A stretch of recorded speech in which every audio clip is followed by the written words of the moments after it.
Good day everyone and welcome back dito sa aking YouTube channel, ang The Blind Chef Kitchen. It's your Manong B again at magluluto tayo ng panibagong recipe at isi-share ko sa inyo ang aking sekreto ng isang masarap na ginisang munggo. Tara, ito ang ating mga ingredients. Meron tayong isang gatang na munggo boiled in water. Magamit tayo ng bawang, sibuyas at kamatis. Meron ako dito 1 cup ng ginisang giniling. Meron tayong malunggay. Meron tayong 2 tablespoon ng patis at black pepper. At ang aking secret ingredient sa masarap na munggo, ang Knorr chicken noodle soup. For the toppings, maglalagay tayo ng chicharon. So ayan ang ating mga ingredients. Let's go! Magluto na tayo ng ginisang munggo with chicken noodle soup.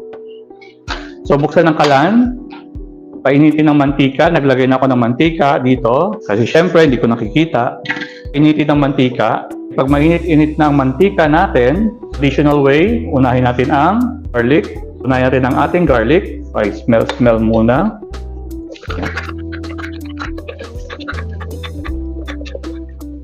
Okay, after the garlic, pag lumabas na yung kanyang amoy, lagyan natin yung ating onions. Okay, gisa-gisa hanggang lumabas ang amoy ng sibuyas at bawang. Okay, after nan, alagay na natin ang ating chopped kamatis. I use 5 whole tomatoes dito. Kasama yung kanyang mga buto at pulp. Murang-mura lang ang kamatis ngayon. So, huwag maghinayang. Ang mabuti. Hanggang madurog at lumabas ang laman-laman ng ating kamatis. Kapag nagigisa ang kamatis, ilagay na ang patis. Bakit patis? Para may umami flavor o yung umami o yung linamnam. Kung ayaw gumamit ng patis, pwedeng gamitin ang asin. Pwede din gumamit ng cubes. Antayin muna natin maghiwa-hiwalay ang ating kamatis, saka natin ilagay ang mga ibang ingredients.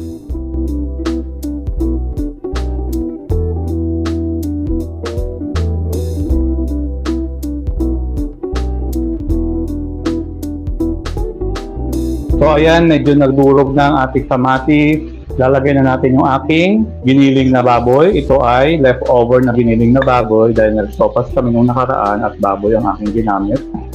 So medyo frozen pa siya.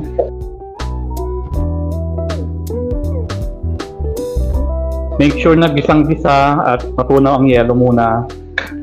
So pabayaan muna natin ng 2 minuto.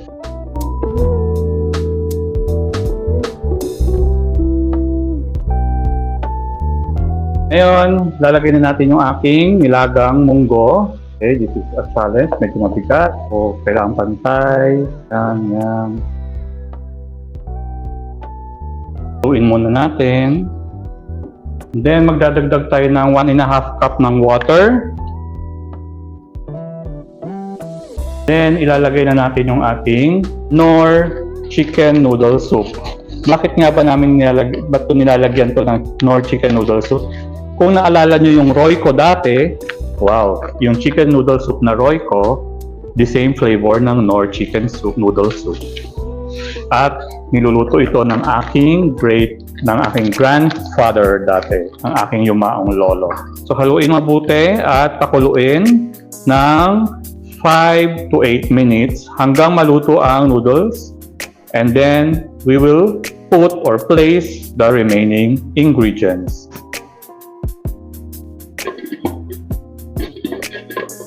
So ayan, so after 5 minutes, kulong-kulo na siya.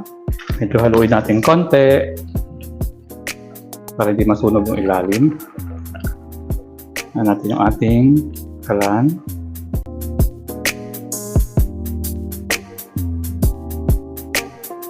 Then ilagay na natin yung ating malunggay leaves. Okay. Malunggay leaves and then konting lubog ko muna para hindi lumipad. Then maglalagay tayo ng black pepper.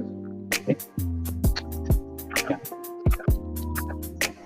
Then simmer it for 2 to 3 minutes and then ipiplating na natin and itatap natin ang chicharon sa ibabaw. Ayan na mga kabusog ang ating finished product, ang aking shinare na ginisang munggo noodle soup na kinalakihan ko noon na niluluto ng aking lolo.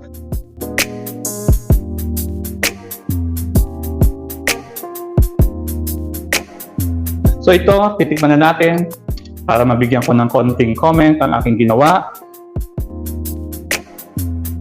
Yung creaminess ng munggo at yung lasa ng noodle soup, agad. Ayan mga kabusog, ito ang aking inoffer at shinare na dish para sa inyo, ang ginisang munggo noodle soup. So, lagi niyong tandaan ang aking kasabihan, hindi hadlang ang kapansanan para makagawa ng masarap na ulam. Hanggang sa muli, bye-bye!